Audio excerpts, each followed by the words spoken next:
भी है, क्योंकि युवा अलग अलग क्षेत्र में भर्तियों को लेकर कि रोजगार उनको कैसे मिले, वो चाहे सरकारी नौकरी हो या फिर प्राइवेट सेक्टर की जॉब्स हो, उनको लेकर सवाल उसके मन में है। जवाब कहां से मिल पाएगा, तमाम तरीके की चीजें अगर हम देखें तो चर्चा में रहती हैं राजनीतिक तौर पर, लेकिन सरकार का अपना एक प्लान है। सरकार ने भी स्पष्ट किया, चाहे केंद्र की हो या फिर प्रदेश की, कि सिर्फ हम गवर्नमेंट सेक्टर पर ही फोकस ना करें, हमारे पास प्राइवेट सेक्टर का भी एक बड़ा मार्केट है, हम वहां पर भी जा सकते हैं। अब यहां पर सवाल यह है कि ये अवसर कैसे बनेंगे। हमारे साथ कुछ खास मेहमान हैं, उनसे मैं आपको तारुफ कराता हूं। हमारे साथ इस वक्त धर्मेंद्र सिंह जी हैं, जो कि ज्वाइंट डायरेक्टर लेबर है। धर्मेंद्र जी, आपका स्वागत है मंच पर। हमारे साथ इस वक्त नरेंद्र शोकंद हैं, जो कि डायरेक्टर हैं क्लैगिंग प्रोजेक्ट लिमिटेड फरीदाबाद के।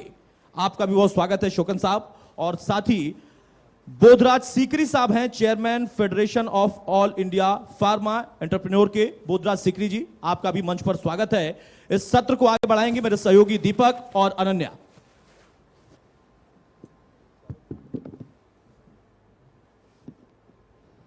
सर, आप लोग मंच पर आ जाएं प्लीज। संजय यादव भी आ चुके हैं, मैं चाहूंगा कि आप भी मंच पर आ जाएं। संजय यादव,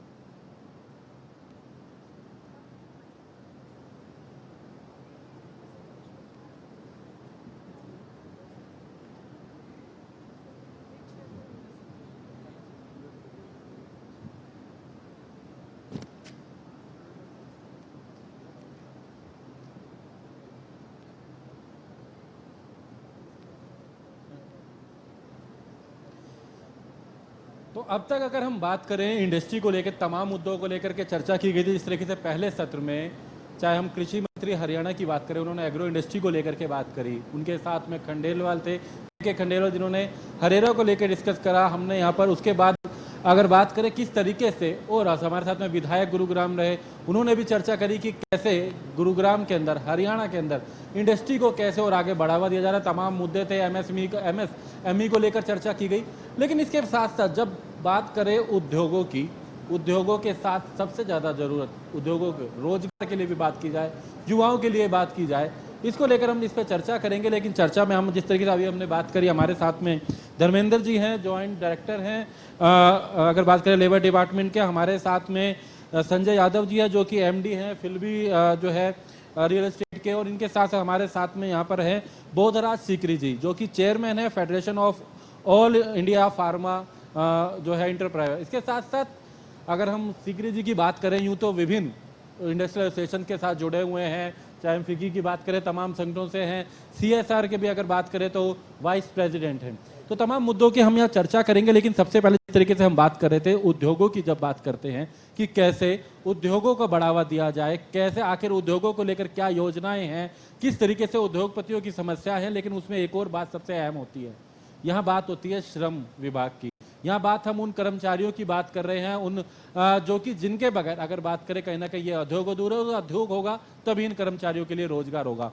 तो शुरुआत हम करेंगे श्रम विभाग को लेकर के अगर बात करें तो धर्मेंद्र जी, फिलहाल हम श्रम विभाग की अगर बात करें तो हालांकि कई अब कहीं ना कहीं आपने पोर्टल के माध्यम से तमाम योजनाएं जो श्रमिकों के लिए हैं, इन कंपनियों के लिए है, वो आप तमाम बातें रखी हैं। एक सही सामंजस्य कंपनियों के बीच में, इंडस्ट्री के बीच में और श्रमिकों के बीच में, उसको लेकर के फिलहाल किस तरीके की एक भूमिका श्रम विभाग की है? नमस्कार जी। श्रम विभाग श्रमिकों और उद्योगों के बीच की एक ऐसी कड़ी है जिसके तालमेल के लिए हर रोज एक इस तरह की व्यवस्था करके रखते हैं कि ना श्रमिक को कोई परेशानी हो और उद्योगों का काम भी बेहतर तरीके से और उद्योग हरियाणा में फले फूले। सरकार के तौर पर पिछले कई सालों में बहुत सारे रिफॉर्म्स किए गए। ईज़ ऑफ डूइंग बिजनेस के लिए हमने बहुत सारी चीज़ें वो की हैं। श्रम विभाग में किसी भी तरीके के जो आपके शॉप एंड एस्टेब्लिशमेंट वाले हैं वो भी, और उद्योग हैं वो भी, और जो कंस्ट्रक्शन सेक्टर है वो भी, क्योंकि श्रमिक का हर जगह निर्माण कार्य से लेकर घरेलू कार्य तक में एक रोल रहता है। और उस रोल को, श्रमिक के हितों को देखने के साथ साथ जो उसका नियोक्ता है उसको भी किसी तरह की कोई परेशानी ना हो, इसके लिए श्रम विभाग हमेशा हर रोज एक नए परिदृश्य के साथ बदलते हुए परिदृश्य के साथ एक नई जो भी एक मीडिएशन की चीज़ें हैं उनको लागू करने की कोशिश में रहता है। उसमें यदि कोई किसी तरह की डिटेल्ड बात है तो जैसे चर्चा चलेगी मैं आपको बताता हूँ। जी संजय जी भी हमारे साथ हैं। संजय यादव जी, मेरा सवाल आपसे है, एमडी फिल्बी रियल एस्टेट से हैं आप। हम लगातार रोजगार को लेकर बात कर रहे हैं। रियल एस्टेट की अगर हम बात करें तो ये कहा जा सकता है कि रोजगार वहाँ पर युवाओं के लिए एक बड़ी, ये कहा जा सकता है कि रोजगार मुहैया कराता है रियल एस्टेट, लेकिन और कितना रोजगार वहाँ पर जनरेट किया जा सकता है जिससे युवाओं को, जो हमारा यूथ है, उसको प्रॉफिट हो। और जब उद्योग होगा तो रियल एस्टेट भी कहीं ना कहीं इसमें मानते हैं कि वो भी उस, और यही कारण है कि मानेसर और इसके आसपास रियल एस्टेट सेक्टर कई बड़े, रियल एस्टेट सेक्टर में कई अगर बात करें ऐसे सोसाइटीज आई, इसको लेकर के क्या देख रहे हैं? देखिए, रियल एस्टेट की जहाँ तक बात है तो रियल एस्टेट सेक्टर वो सेक्टर है जो किसी भी शहर की रीढ़ की हड्डी है। बिना रियल एस्टेट की, बिना इंफ्रास्ट्रक्चर की परिकल्पना करे आप किसी भी शहर का कोई प्रारूप, कोई रूप नहीं देख सकते। जहाँ तक बात है रियल एस्टेट सेक्टर में, रियल एस्टेट सेक्टर में युवाओं के लिए अपार संभावनाएं हैं। इतना भारी इंफ्रास्ट्रक्चर गुड़गांव में डेवलप हो रहा है, नई नई सोसाइटीज़ यहाँ डेवलप हो रही हैं, रोड्स बड़े यहाँ डेवलप हो रहे हैं। साथ ही साथ जैसे जैसे इंफ्रास्ट्रक्चर डेवलप हो रहा है तो वो इंफ्रास्ट्रक्चर इंडस्ट्रीज़ के लिए भी डेवलप हो रहा है और वो इंडस्ट्रीज़ पर भी पूरा प्रभाव डालता है। और ख़ासतौर पर गुड़गांव को लेके अक्सर बातें होती रहती हैं कि इंफ्रास्ट्रक्चर पर काम करने की बहुत ज़्यादा ज़रूरत है, और विशेष तौर पर मेट्रो को लेके, और हर बार ये बातें आती भी हैं कि मेट्रो की कनेक्टिविटी को लेके शहर पर कोई काम नहीं हो पाया है। तो पिछले 10 साल में सिर्फ फाइलें और फाइलें चली। अगर आप सराउंडिंग शहरों की बात करें तो फरीदाबाद में बल्लमगढ़ तक आपने मेट्रो पहुंचा दी है, इधर नोएडा, ग्रेटर नोएडा तक मेट्रो पहुंच गई है।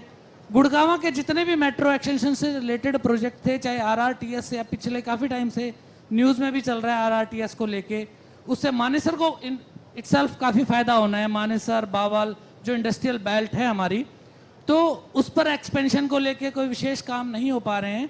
तो नो डाउट अगर इंफ्रास्ट्रक्चर पर काम अच्छे होंगे तो रोज़गार, चाहे वो रियल एस्टेट में हो चाहे वो इंडस्ट्रीज में हो, दोनों तरफ अपार संभावनाएं हैं और बहुत संभावनाएं हैं रोजगार के लिए। यहाँ पर बोधराज सीकरी जी हमारे साथ हैं। आप हालांकि फार्मा इंडस्ट्री से जो पूरे इंडिया में आपका काम है, लेकिन इसके साथ साथ आप विभिन्न संगठनों में एक बात जरूर जानना चाहेंगे, यहाँ पर इंडस्ट्रीज के सामने किस तरीके की चुनौती है इस वक्त, और खासकर जब रोजगार की हम बात करते हैं कि रोजगार के अवसर भी मिले कर्मचारियों को, उसको लेकर आप क्या कहेंगे? खासकर हम हरियाणा की अगर पूरे बात करें तो देखिए, आपने किसी भी प्रांत की, किसी भी राष्ट्र की, किसी भी राज्य की 3 साधनों से इनकम होती है। पहला साधन है कृषि, दूसरा साधन है उद्योग, और तीसरा साधन है सर्विसेज। अब अगर हरियाणा की बात करें, लगभग 21% जो रेवेन्यू है, राजस्व है, वो प्रांत का कृषि से आता है, और 28% जो है वो आता है उद्योग से, और बाकी 51% आता है सर्विसेज। सर्विसेज में इसमें सब कुछ आ गया, इंफ्रास्ट्रक्चर भी आ गया, बाकी सब कुछ आ गया। कहते हैं कि जहाँ ज्ञान है वहाँ विज्ञान है, जहाँ विज्ञान है वहाँ धनवान है। देयर इज अ सेइंग कि where there is a wisdom there is a science, where there is a science there is a prosperity. Whichever country has converted their knowledge or their wisdom into science, they became prosperous. आज आप America देख लीजिएगा, Germany देख लीजिए, Spain देखिएगा, Japan देखिए, Mexico देखिएगा, China देखिएगा। इन देशों ने तरक्की क्यों की? इन्होंने, और जबकि ज्ञान के मामले में, विजडम के मामले में हिंदुस्तान बहुत आगे है। इसमें हरियाणा के अंदर बैठे हैं, सबसे बड़ा ज्ञान तो कुरुक्षेत्र के अंदर भगवान कृष्ण ने यहीं पर ही दिया था। तो हमें क्या करना होगा? एक तो अपने ज्ञान को विज्ञान में परिवर्तित करना होगा। सबसे बड़ी बात आती है उद्योग के अंदर पर्यावरण की। नवीन भाई बैठे हैं जो इनका स्पेशलाइजेशन सब्जेक्ट है, मुझे उम्मीद थी कि मेरे साथ बैठेंगे। इसमें क्या है कि आज सरकार को फोकस करना चाहिए ग्रीन केमिस्ट्री को। बहुत सी नई नई टेक्नोलॉजी आ रही हैं। आज विदेशों में जाओ, यूरोपियन कंट्री में जाओ, वहाँ पर हर फील्ड के अंदर, चाहे वो केमिकल है, चाहे वो एक्सीपेंट है, चाहे वो सॉल्वेंट है, चाहे वो फार्मा है, चाहे किसी भी फील्ड में है, गवर्नमेंट प्रेफरेंस देती है ग्रीन केमिस्ट्री को। तो मेरा सरकार से आग्रह है आपके इस टीवी चैनल के माध्यम से कि उनको कुछ प्रेफरेंस दी जाए, उनको कुछ इंसेंटिव दी जाए। दूसरा मुद्दा आपने बताया रोजगार का। किसी भी शहर में रोजगार के लिए उद्योग की बहुत अति आवश्यकता है, लेकिन रोजगार के उद्योग के लिए आपको क्या क्या चाहिए? आपको ज़मीन चाहिए, आपको पानी चाहिए, आपको बिजली चाहिए, आपको पावर चाहिए, आपको पैसा चाहिए, इच्छा शक्ति चाहिए, टेक्नोलॉजी चाहिए, और आपके पास स्किल और अनस्किल्ड लेबर चाहिए। अब आप बात करें हरियाणा में स्किल्ड और अनस्किल्ड लेबर की कोई कमी नहीं है, पैसे की भी कोई कमी नहीं है, इन्वेस्टर्स बैठे हैं बहुत ज़्यादा। लेकिन जो सबसे बड़ी समस्या है, विशेषकर मैं गुड़गांव और मानेसर एरिया की बात कर रहा हूँ, अगर आप यहाँ जाते हैं तो यहाँ आपको 20,000 रुपये गज ज़मीन नहीं मिलती है, और आप थोड़ा सा आगे जाओ Bhiwadi, hardly 35 kilometre 40 kilometre away from Gurugram, वहाँ आपको 7,000 रुपये 6,000 रुपये गज ज़मीन मिलती है। ज़मीन एक बहुत बड़ा मुद्दा है, इसलिए क्या करना चाहिए, हरियाणा सरकार को फोकस करना चाहिए कॉटेज इंडस्ट्री के ऊपर, नंबर 1। नंबर 2, पंचायत के पास बहुत सारी लैंड है विच इज़ अनयूज्ड, अनयूटिलाइज्ड, उसको फोकस करना चाहिए लीज पर, वो एक बड़ी भारी समस्या का समाधान होगा। तीसरी बात, अगर आप मेवात साइड पर जाएं, बहुत सारी लैंड बैरन लैंड है, उसकी कोई यूटिलिटी नहीं है, तो पोल्यूटिंग इंडस्ट्री मान लो है।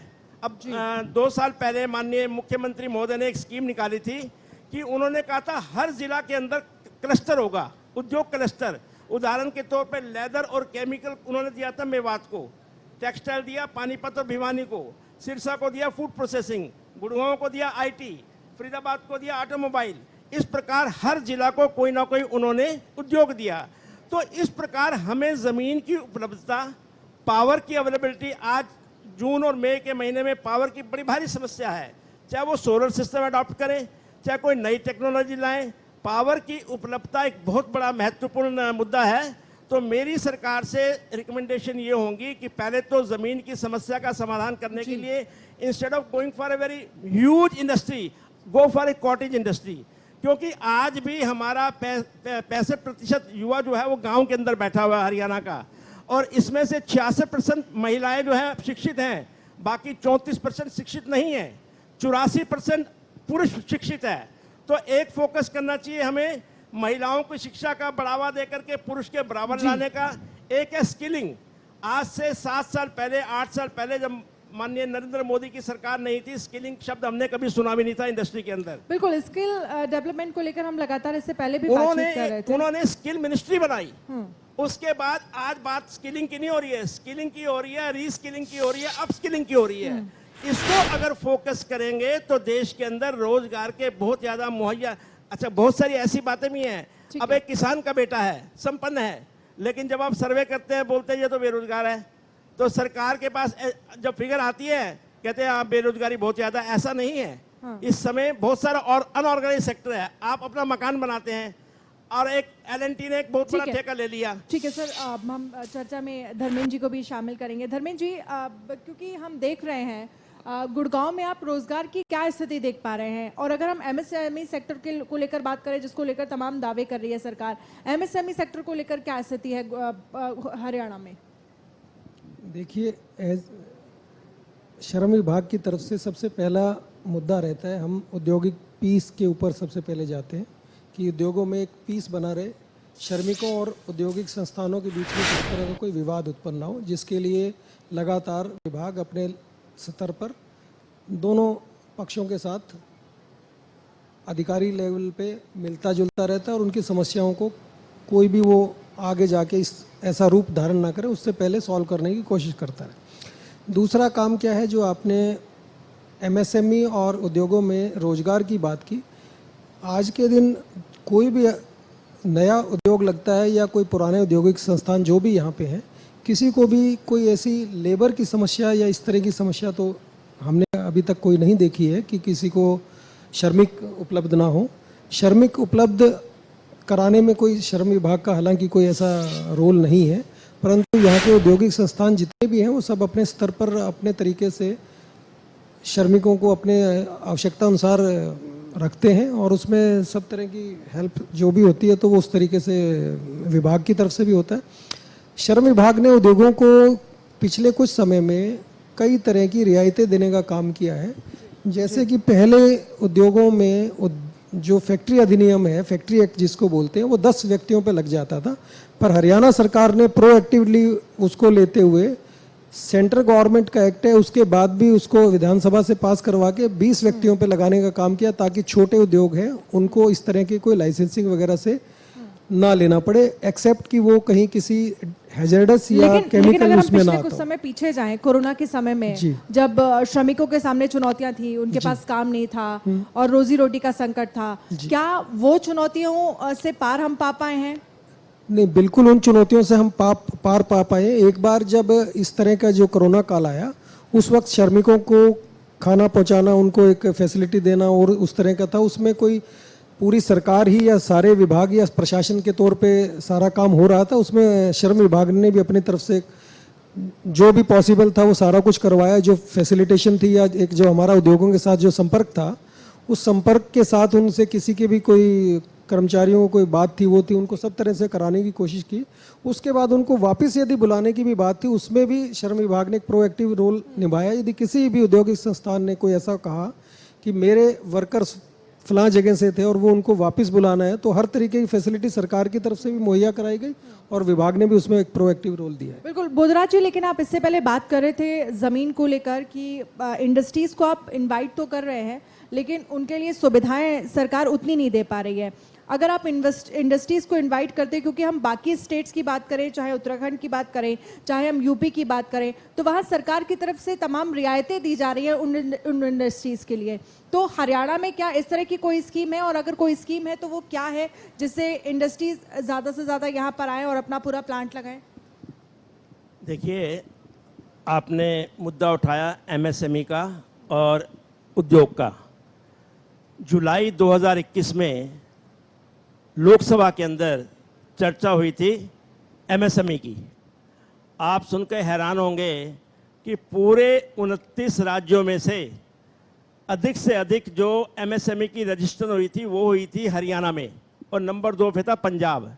इसका मतलब ये हुआ कि आज भी investor, particularly small scale investor, Haryana की तरफ देख रहा है। 1,47,000 एप्लीकेशन आई थी, जुलाई की बात है ये। इसका मतलब ये हुआ कि यहाँ पर पोटेंशियल है। मैंने पहले भी रिकमेंड किया कि लार्ज स्केल को एनकरेज करने के बजाय सरकार को स्मॉल स्केल को, माइक्रो स्केल को और कॉटेज इंडस्ट्री को प्रेफरेंस देनी चाहिए। उसके 2 फायदे हैं। एक छोटा सा व्यापारी है, वो अपना काम खुद करेगा, साथ में 4 लोगों को रोजगार भी देगा, और उसकी बड़ी लिमिटेड रिक्वायरमेंट होंगी गुड़गांव सरकार से। और दूसरी बात, जब आप मीडियम स्केल की बात करते हैं, सरकार के इंसेंटिव काफ़ी हैं, लेकिन यदि आप किसी विशेष उद्योग को प्रेफरेंस देना चाहते हो, जैसे हिमाचल है, उत्तरांचल है, सिक्किम है, जम्मू कश्मीर है, इन 4 स्टेट ने आज से कोई 16-17 साल पहले एक्साइज एग्जम्प्ट कर दी थी, जिसके परिणाम स्वरूप यहाँ से सारा उद्योग, चाहे हरियाणा का हो, चाहे यूपी का हो, चाहे Madhya Pradesh, Rajasthan, Punjab, nearby state, सबके वहाँ शिफ्ट हो गए थे। इस प्रकार सरकार को इन्वेस्टर्स को अट्रैक्ट करने के लिए कुछ ना कुछ, जैसे कैपिटल सब्सिडी है, ट्रांसपोर्ट सब्सिडी है, फ्रेट है, इस प्रकार एक्सपोर्ट के ऊपर इंसेंटिव है, इस प्रकार ज़मीन के ऊपर स्टैम्प ड्यूटी की एग्जम्पशन है, पावर टैरिफ है, इस प्रकार की अगर सुविधाएं, आज आप यूपी के अंदर जाइए, मेडिकल डिवाइस का उनके यहाँ पार्क आया है, वो आंखें खोल के बैठे हुए हैं।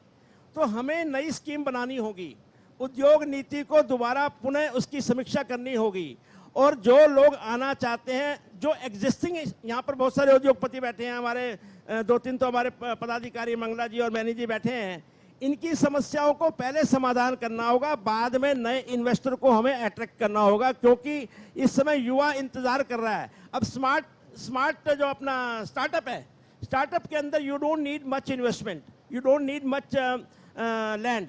ऐसे एक है जीन थेरेपी के अंदर आप 1000 गज के अंदर बहुत बड़ा यूनिट लगा सकते हैं। तो हमें बैठ करके समीक्षा करनी होगी कौन कौन सी ऐसी इंडस्ट्री है जिसमें कम ज़मीन चाहिए, कम इन्वेस्टमेंट चाहिए, लेकिन सरकार को फ़ायदा हो, रोजगार मिले, युवा को एक अवसर मिले, और इस प्रकार इन्वेस्टमेंट के लिए भी बैंक को भी हमें तैयार रहना होगा। एमएसएमई के लिए पहले बहुत ज़्यादा सख्ती होती थी, आप कोलेट्रल लाओ। अब मैं अगर बेरोजगार हूँ, मैं अगर मकान आपको गिरवी दे दूंगा तो रहूँगा कहाँ पर? तो कोलेट्रल को एग्जेम्प्ट करना चाहिए। इस प्रकार की सुविधाएं सरकार को मुहैया करानी चाहिए। इस समय एमएसएमई आज भी हरियाणा की ओर देख रहा है। जैसा मैंने बताया, पिछले वर्ष जुलाई के महीने में पार्लियामेंट के अंदर इस पर चर्चा हुई थी और हरियाणा नंबर 1 पे था। Highest number of registration of MSME were done in Haryana and Punjab was second. Industry को तो काफ़ी अपेक्षाएं हैं सरकार से, वो बातें हैं। हमारे साथ में संजय यादव जी हैं जो कि एमडी हैं फिल्बी रियल एस्टेट से। उद्योगों की बात की जाए, मानेसर में बड़ी स्तर पे इंडस्ट्री है, लेकिन इसके साथ साथ रियल एस्टेट भी, जब इंडस्ट्री है तो रियल एस्टेट सेक्टर की क्या स्थिति है, और आप खासकर रियल एस्टेट सेक्टर की बात करें, वो सरकार से क्या अपेक्षा करता है? देखिए, रियल एस्टेट और इंडस्ट्रीज अगेन एक ही सिक्के के दो पहलू हैं। किसी भी इंडस्ट्री को लगाने के लिए सबसे पहली जरूरत होती है जमीन। जैसा सिकरीवाल साहब ने बताया कि जमीन की कॉस्ट महंगी है, और जमीन की कॉस्ट अगर सस्ती करनी है तो सरकार के नुमाइंदे बैठे हो तो जरूर सुन लें। एक ही आपके पास चाह रहा है और कोई आपके पास स्कोप नहीं है। आप कनेक्टिविटी बढ़ा दीजिए। मैं एक छोटा सा एग्जांपल दे दूं आपको। मानेसर आज इंडस्ट्रीज चल रही है 50 से 60 हजार रुपए गज। आप फरुखनगर के आगे चले जाइए, रिलायंस एसईजेड अभी बना है, वहां चल रही है करीब 10,000 से 12,000 रुपए गज। बावल 12 से 15,000 रुपए गज। तो क्या मानेसर में इंडस्ट्री लगाना वर्थ है?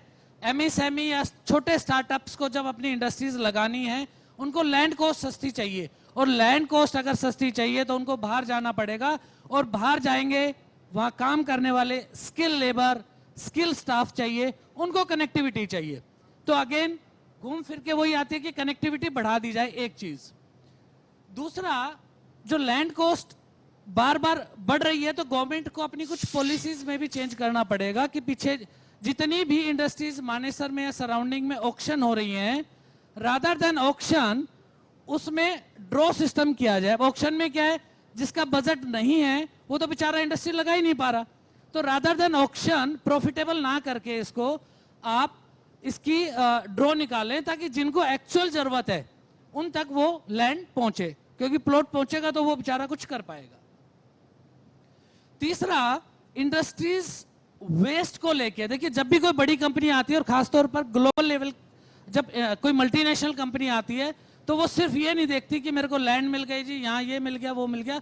वो सारी चीजें देखती है कि मेरा जो वेस्ट निकल रहा है इसको डिस्पोजल का गवर्नमेंट ने क्या प्रावधान डाला है। तो उसको लेके गुड़गांव में बहुत बड़ी कमी है। पीछे आपने देखा भी होगा, इतनी बड़ी आगजनी हुई और उसमें इतना बड़ा नुकसान हुआ पर्यावरण को लेके भी। तो गुड़गांव में वेस्ट को लेके, जितनी भी इंडस्ट्रियल वेस्ट है उसको लेके अभी कोई काम नहीं हो पाया है, उस पर काम करना बहुत जरूरी है। एक चौथा मैं आपको और पॉइंट बता दूं, रियल एस्टेट से जुड़ा है और बड़ा टेक्निकल सा पॉइंट है।